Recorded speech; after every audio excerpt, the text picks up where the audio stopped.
Businesses thrive by knowing customer insights because today's insights are tomorrow's facts. At iResearch, we live and breathe insights. And despite searching high and low, we were unable to find a customer insights podcast that answers one of the most important questions in business. Why do customers do what they do? So we launched one.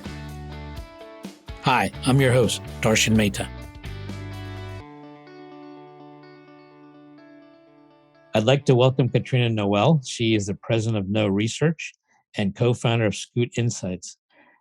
She helps decision makers choose the right direction, but also she is an innovator. And I think you'll see that as we talk about in our talk today. She is an innovator of qualitative research. Welcome, Katrina. How are you? I'm well. Thanks for having me. I want to jump right in and ask you, tell me about your journey to the world of qualitative insights. In particular, are there key turning points that helped you get to where you are now? Yes. I get asked this question frequently. And as a qualitative lifer, the story gets further and further back to tell. But I did start my career in marketing rather than market research for, as I say, like a hot minute. It was a couple jobs very early in my 20s. And I had a vague idea of what I wanted to do, but really the first turning point and pivot was seeing qualitative research in action. And I was there was a very low level note taker, and I didn't realize that someone's job could be being a feedback loop and allowing brands to hear what customers wanted and needed. And then I spent a little while trying to get into the business. It was not as direct of a line into qualitative as it is now. So took me a little while to figure that out and haven't left since. So what was it about qualitative that really just drew you in? I mean, what initially attracted you and why did you think you'd really be good at it? So it's not a flattering analogy, but I kind of think about it as like, who's poking the stick? So is the brand poking the stick saying, you need this, you want this, be loyal to us, spend your money on us, those kinds of things? Or is the consumer saying, excuse me, I need this, I want this, in these ways you could make my life better? And I think realizing that you could be on the other end and help promote that, and really, we weren't saying it at the time, but pass the mic, give a voice to folks, back to companies that really do impact their life, was such a meaningful, exciting idea. And honestly, I still describe what I do in that way, especially to, friends and relatives that still don't quite understand what it is I spend my day doing. I do say that a lot, that I'm a human feedback loop and that my companies allow brands to listen to their consumers in a way that they don't usually without folks like us stepping in to help. Are there any particular aha moments that stand out in your career that really has put you also on the doorstep of innovating for qualitative research? Most of the innovation that I have wanted to do, pushed to do, made possible has been about eliminating the friction or lessening the friction between the receiver and the story. It's not innovation for innovation's sake. This isn't, wanting to have a tech product and so figuring out what to build. This is really about how do we make sure that what we learn has the impact that we want it to have and that it really should have within the organization sponsoring the research. So it's about reducing friction, making observation easier, making participation easier, making the story come to life in bigger and better ways that has really spurred us on to create and innovate along the way. Interesting. Tell me about a couple of the innovations you've done and how that's made a difference for you and your clients. Yes, we do. Over the years, we've done many intercept interviews. We do a lot of work on shopper insights and retail and that whole world. And so one of the best ways of doing that is to physically, back in the day, intercept a participant and ask them about an experience they just had. And we realized that that was helping our retail clients so much to hear that raw, in the moment feedback. And we started to think about how we could do that for other entities. And so when we created Booth Insights the first time around, we were creating spaces to intercept people and talk to them about all kinds of things, not necessarily a retail experience they just had. So that got us into physical pop-up locations all over the country and setting up physical booth locations. And that was in 2019. So these were like outside the mall. These were not in the mall. These were like right. What kind of locations are we talking about? It's interesting. You can rent a lot of spaces if you look. There are always unused art galleries, places in malls that are in between ownership, things like that, especially in high foot traffic areas and cities. There's all kinds of places that you can book and bring a crew in for the day and make that a welcoming space. It was challenging, but it was extremely fun to do. We actually, the last one we ended up doing was in the Mall of America. So we thought we graduated to like the biggest pop-up of all time. And that was in November of 2019. Wow. So then we had to innovate again because there was no such thing as foot traffic any longer, right? 6 feet is a very hard space to do an interview within. So we then in 2020 and in this past year, we've continued to build and refine a digital version so that we can intercept people online, bring them into this type of pop-up space and have an immediate conversation with them there. And actually, it was very exciting. Very recently, we just piloted an approach where we worked with our client's web team to help that happen. So to just immediately invite them into an interview after the behavior that they were looking to unpack. So it's really exciting to be able to do that. And now as the world hopefully opens up again, it can be, which version or a little of both would you like? And have you found some interesting findings as a result of this new way of doing it? Yes, we benefited a lot from, in all ways, in all parts of our business, we benefited by people sort of upping the ante in their digital savviness and being very, Zoom comfortable and webcam comfortable, where that used to be a little bit of, I'm not sure I'm really getting to know you well enough, but it has just become, people's prime mode of communication. So that has helped tremendously. And I think just the ability to create a space for the things you want to tell a brand. I mean, we all know these, right? You have some experience and you're like, oh, if I could just tell customer support this piece, right? And it's never going to get answered. You're going to get some, how was your experience survey? And you're going to click the frowny face and no one's ever going to listen to you. But it's really exciting to meet people right in that moment where they get to say, I'm glad you asked. Let me walk you through this and how things could be made better for me. Sure.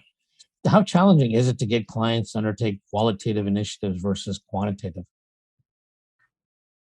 Well, I like to think of it less as versus and more of like a yes and approach. We talk about qualitative to those who are not already preaching in the choir, right?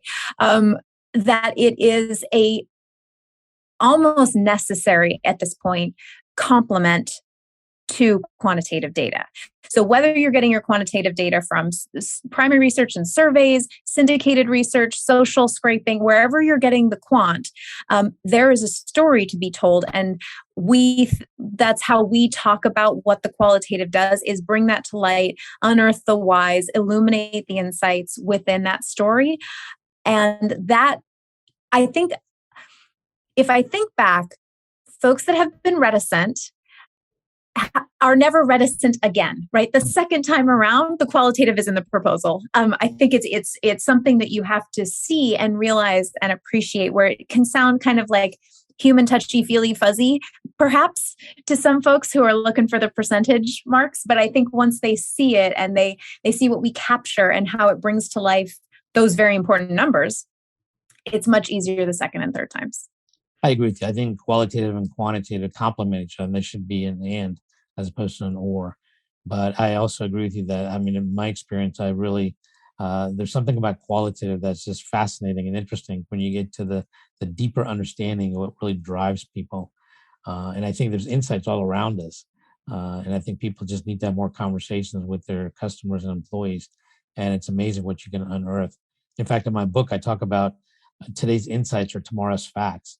And I was curious, how do you feel about insights in that context? I think we talked about this before. I think of an insight as a realization that inspires action, because you can have all kinds of realizations. You can have aha moments, right? And I like to distinguish that from an insight, which is a sort of more powerful aha with legs, right? And I think facts is hard for a qualitative researcher. So I will just note that. So I think maybe an indication of the future, a peek into the future, a hint of the future may probably, because I'm very much in the business of saying, well, this was a qualitative sample size. So maybe my version of the insights are glimpses into potential facts. What do you think are some maybe top 3 misperceptions that people have regarding qualitative research that you can talk about? Only three. Well, if you want to have more, that's fine. No, I think, well, right now we are in a linguistic and semantic puddle where people who talk to people are called lots of things. They're called design thinkers. They're called usability, UX, UI designers. There's lots of folks in the space who are asking questions and listening and performing analytics based on what they hear. So I think, I'm not sure it's a misconception, but there is often a kind of mismatch between what you're asking for and the right professional or organization to go to for that. So we get a lot of requests of, we need a survey, we need a usability study, we need to talk to some people. And you just need to get past all the language and say, what's your objective? What are you hoping to learn? What piece of the puzzle do you not understand? And then we can really talk about how qualitative insights can help you with that. So one challenge, I think, is getting past the nomenclature. Mm-hmm. I think the other thing is that it is not going to feel actionable. Mm. And we do use the phrase directional, right? We use that phrase a lot with qualitative, but having a direction means you can take action, right? There is something to providing a path, a direction, a way forward, that insight to the future, right? Like you talk about, that can set someone on the right path, on the right direction. I think that's very valuable. And I think we get sort of downplayed quite a lot of like, well, you can't really rely on it. You can't really take an action. But if you're getting a very clear direction on where you need to move based on listening to people, I think the braver brands who sort of jump over that and allow it to move them forward really benefit by it. Is there a third one? I didn't think of that. The third is that everybody thinks they can do it. Frankly. And what skill sets do you need to be successful in qualitative? I will say, yes, anyone can ask someone else a question. That is true. That is very true. I would argue that most people can do an interview or have a conversation, right? I think the complexity is our own fault, because I tell my team a lot, we're very much like a duck that is paddling like crazy under the surface, but it looks super smooth and easy. So the industry's done that to itself, but I think the skill set that is involved is a really innate curiosity about people and how the world works, and really authentically wanting to know those things, want to explore those things, a brain that connects ideas and draws conclusions from them, a strategic thinker that can keep the objective of the project on one side of their brain and the story they're listening to on the other side of their brain at the same time. That it's a very full skill set to be able to not only ask people questions, but do all the rest of it that is involved in the work. So that brings us to like the moderator's guide. How do you train new people when you hire them on how to develop a really substantial and good moderator's guide? You mean developing the guide or developing themselves as moderators? Let's do both. Let's do the guide and as a moderator. So this is when I hope not a lot of my clients are listening. But we tend to we write the guide for our clients. We're an agency. We're working on behalf of our clients. We want them to know that we understand that we know what to ask, in what order. We know all of their priorities, all of the hypotheses that they have that they want us to probe on, all of those things. So we write a very long, thick Word document that dictates the flow and makes them know that, yes, we're going to cover all of this. And then the actual guide that most of us use looks a little bit like this. And has, I need to follow this consumer journey. I need to understand A, B, and C about their life, this product, the job it has to be done in their life. There's a very like a cheat sheet. So I think we think of it as kind of a cheat sheet. When you leave that conversation, you need to understand all those things about the person or people you've spoken to. And that's why I still like the word guide for it, because it's like a map. It's like you have to check these boxes. You have to understand these things. How you get there gets more creative often as the project goes on, because you start learning, oh, that way of asking it is better, or, oh, there's a segment here. There's a difference. So if I identify someone as person type A, I'll need to steer differently. So it's really a map and a guidepost rather than a script. Mm-hmm. At the end and of how the do you day. actually train people to ask questions properly? I think that's a big part of the training of a moderator, correct? Yes. I think there are not lots, there are a few really great training facilities out there that have full programs. And I highly recommend, if someone is interested in getting into the business, to be trained. It is not a certificate that anyone is going to ask you for. It's going to give you confidence that you know the strategy behind how we conduct interviews and group discussions. That said, I also am a big proponent of layering yourself in. So there is a way to ask questions, and then there is you as a person with your personality, style, and how you ask questions. And I hear that in some modes of teaching or in some organizations, it's very much, strip yourself away from the and be a blank slate, be, a completely neutral, non-personal person in this conversation. And that is a technique and style. I happen to believe that if you bring yourself to the table and you're as transparent as it is appropriate to be without leading the person you're talking to, that you form connections faster and you actually get deeper more quickly, because the person recognizes that you are being transparent with them. You care about their story. You're sharing who you are with them. And I don't mean where you're from and how old you are and if you have a dog. Like, I'm not, but it's your essence, like who you are and how you communicate. And so I really try to make sure that anyone I train keeps a hold of that, because that is their strength. Can you give me an example of how you do that when you conduct groups? It's probably how I conduct this interview. Like, I don't feel like I'm any different. I don't turn a switch and turn into a different version of myself. Mm-hmm. The switch I'm turning is my goal for the next hour or my goal for the next 90 minutes.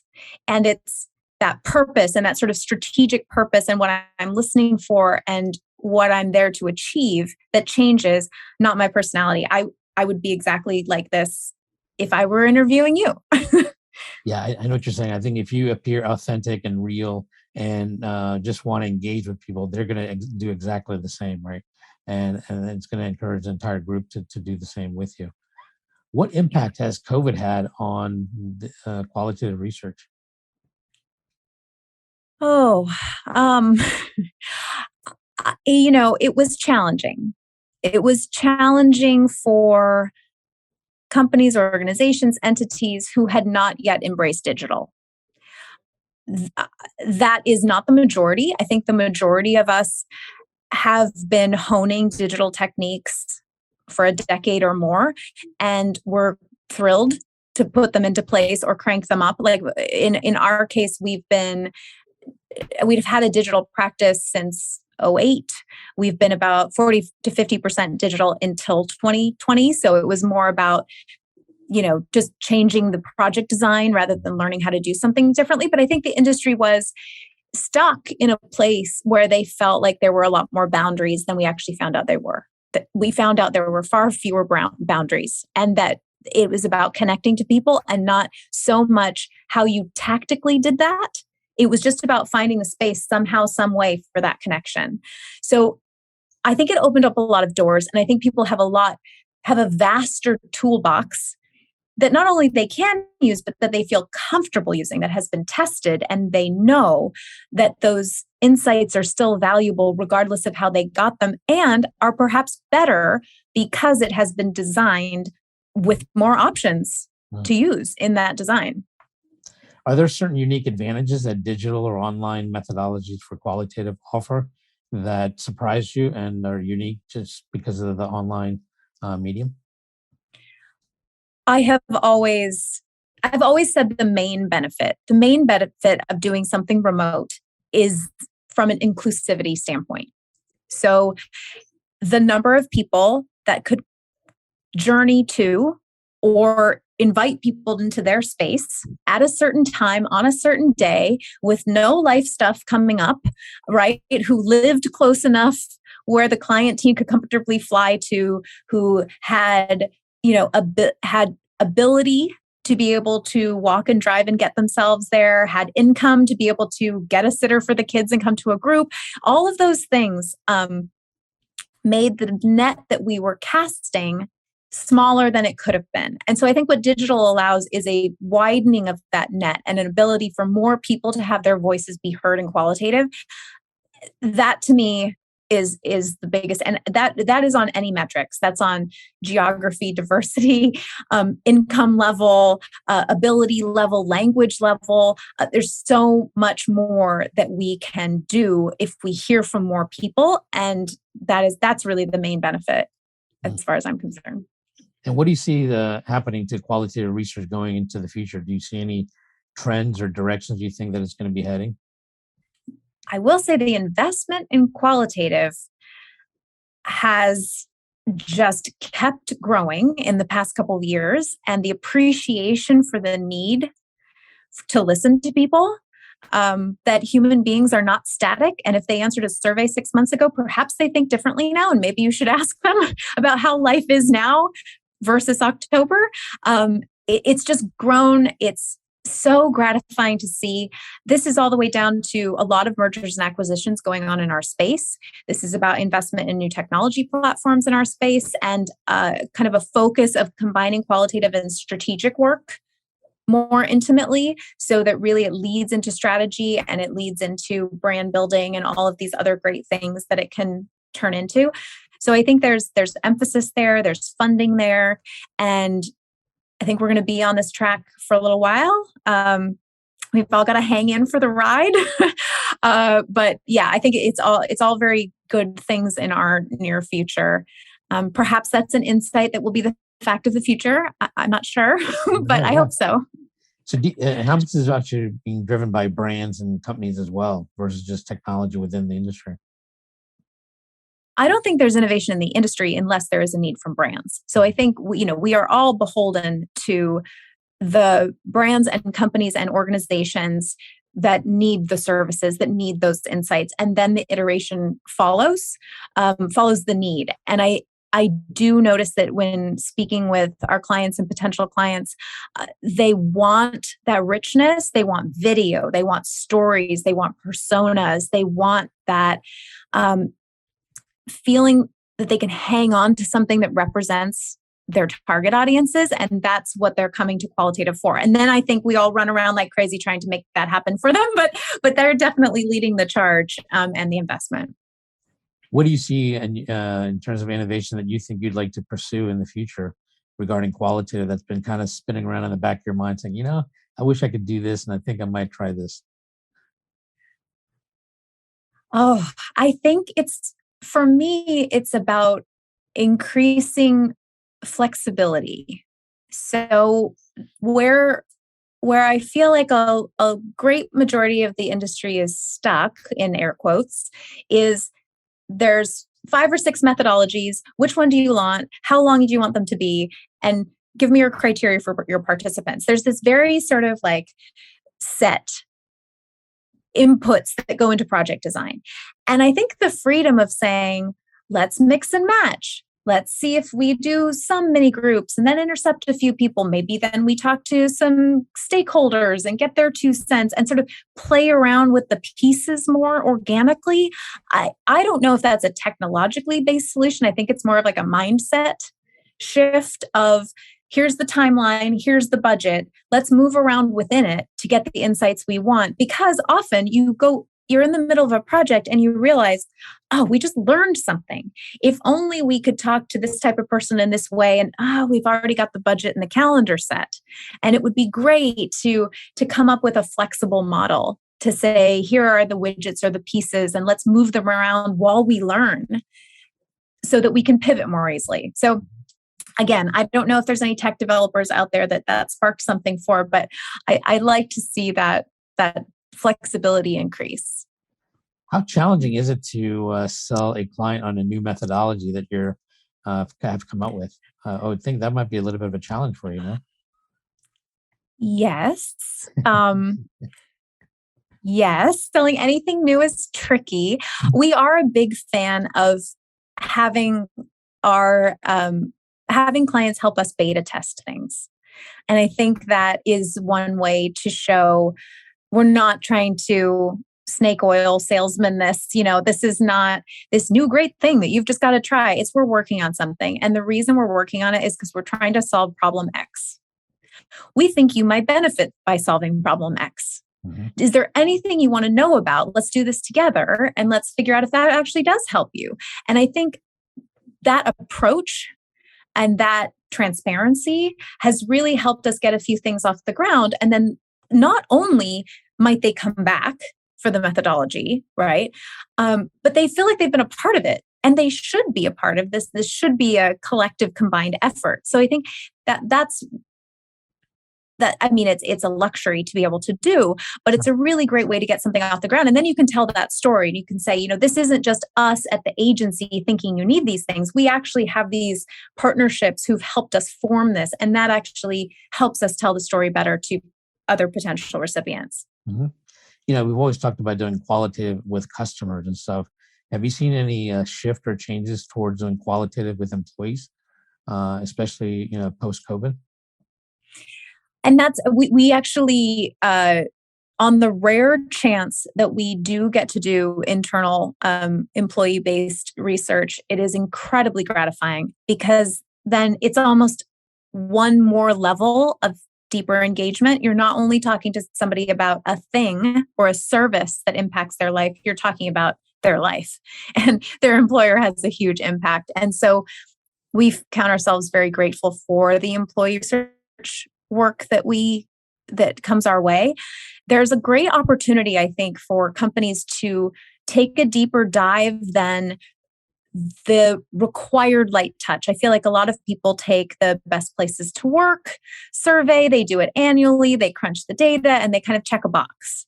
And when we notice companies going a step further and saying, well, wait, that's interesting. That unearths some things we need to learn more about, and kind of using that as a launch pad to bring in a third party and, safely, anonymously get that qualitative feedback for them.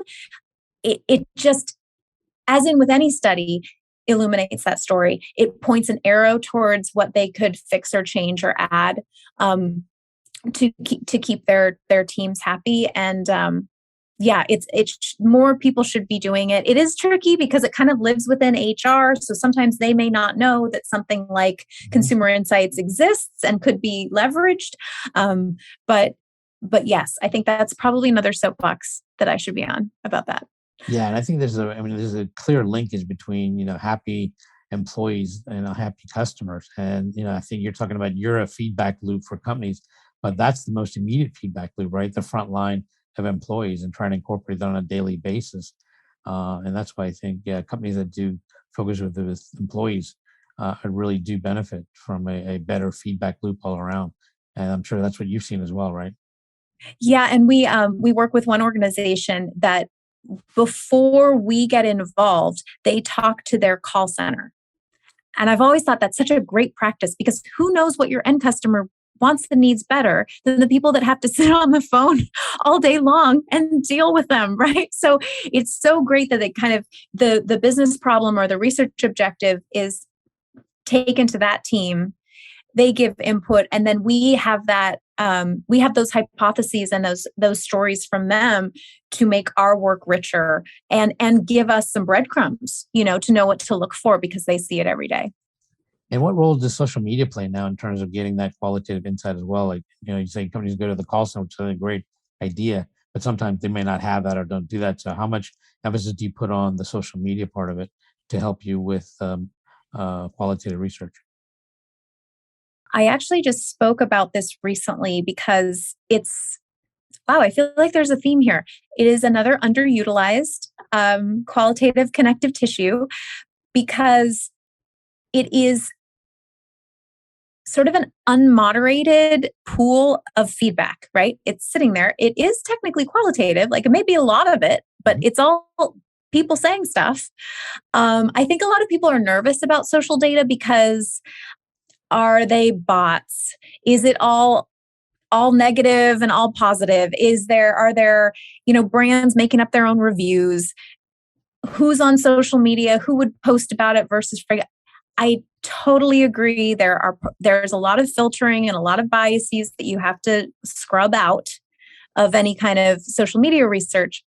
However, if it is a topic and or a brand that is being talked about, it is important to count that and to listen to that and to see what you are learning from that channel. I think it is also a really good way of learning before, let's say, creating our participant screener to figure out who to bring in, or in writing that discussion guide, what sort of language should I be using around this topic? What is out there in the world? How are people talking about this topic naturally? Maybe it's not with the language that the brand uses to talk about themselves. I should know that before I go into having some conversations. So again, I think it is another complementary methodology and data set, which right now is in the customer service department. They're putting out fires. They're making sure they're answering customer complaints. But that same data set could be used to better inform not only qualitative, but also quantitative. Sure. Yeah. I think there's been a big shift. I mean, before it was about brands going out and having conversations with their customers, but now customers are having conversations, even if the brand wants it or not. It's happening on a digital platform. People are having those conversations. And I think that's caused a big change and shift and a lot of emphasis. And I think probably in many cases, a deeper understanding as well of what the consumer is thinking. And what do you think about clients say, I don't like social media because a lot of it's negative. What do you tell clients how they should be really viewing the negative comments? Well, I think you have to take everything with a little bit of a grain of salt, right? And in any way that you get negative feedback, what are you going to extrapolate from it, right? What is the trend that's going on? What are these negative comments all circling around? Is there a theme? Is there something that unearths for you that makes you realize like those individual comments are hurtful and I don't like hearing it? But if we keep hearing it, maybe it's leading us to something that we should talk about, right? So I think it's pulling out of the individual and going to that collective view and saying, what light bulbs are flashing for me if this is the topic of conversation, especially if it's not what you want them to be talking about. Like you've spent time, money, and energy on a marketing campaign, and that is not what they're talking about. They're talking about something else. Like, ooh, that is a time to listen and be aware because, the message that you're wanting to convey is getting muddled and there's a lot of time and energy that went into that message. And so figuring out how to redirect the conversation or at least highlight what you want the brand to portray and be is really important. It seems like many times there's real opportunity in those negative comments if you just really, I think, listen to it carefully. Do you have any examples of that you've seen that happen for one of your projects? Oh, I'm trying to think. It was very interesting. We did a project that combined social and qualitative for, and I can talk about it because it was a pro bono project for a client of ours in the financial services space. And there was a lot of conversation, as you can imagine, in 2020 about government policies and stimuli checks and PPP loans, and a lot of it was negative. But what was interesting about the negativity for ourselves and therefore our clients, was that there's nowhere to turn to help. So there was all this negative, and it was, if only I had someone to talk to, turn to, someone who could, I can't afford a fancy financial advisor, but I really need to make my way through this. I mean, that's the subtext. The literal context is, this all sucks, I'm upset, but there's nowhere to turn. But that, like, there's nowhere to turn made ourselves and our client think, oh, there's an opportunity here. How could this negativity be leveraged? And this is actually pointing at some white space and some need that's not being met. Right. Yeah. Real opportunity. Yeah. I think that's great. So tell me, in the world of consumer insights and research, who would you love to have lunch with and why? I'm really glad you gave me this question ahead of time. Because Kate Murphy, if you are out there, I would love to spend time with this woman. She wrote a book called You're Not Listening.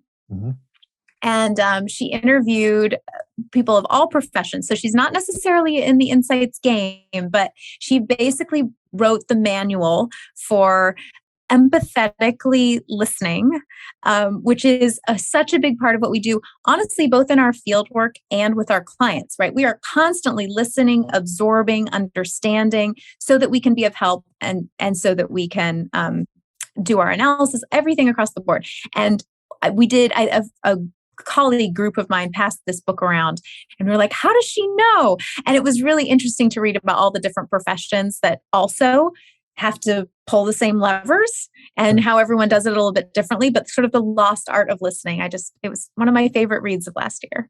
How do you train people in the art of listening and being empathetic? That's one of the things you have to train, right? The art of being empathetic is very, very hard to train. Curiosity and empathy, tricky to train. I think that is more of a kismet of someone approaching a role because the role is right for them. There's like you're a good fit kind of situation there. What I don't train is how to fake it. So it's never good to fake either curiosity or empathy because people can tell. But the listening thing, I think the empathetic listening is easier than the allowing space and time to listen, because you think you're there to do a job and interview someone, but sometimes your job is to count quietly to 3 and let the person think and then come back to you with something and to not get in the way of that thought. So a lot of, I used to have a post-it up on my desk for a while that just said talk less, like just stop, like let them finish or let them have a thought. Or sometimes you don't have to ask a question. You can just repeat one word from the last sentence that they said that intrigued you. Like if you asked me the question about employees, I could say, oh, employees? And you probably would have gone on. You probably would have said why you think that's an important target audience to talk to. So there's tricks like that to help yourself give more time and space to the person.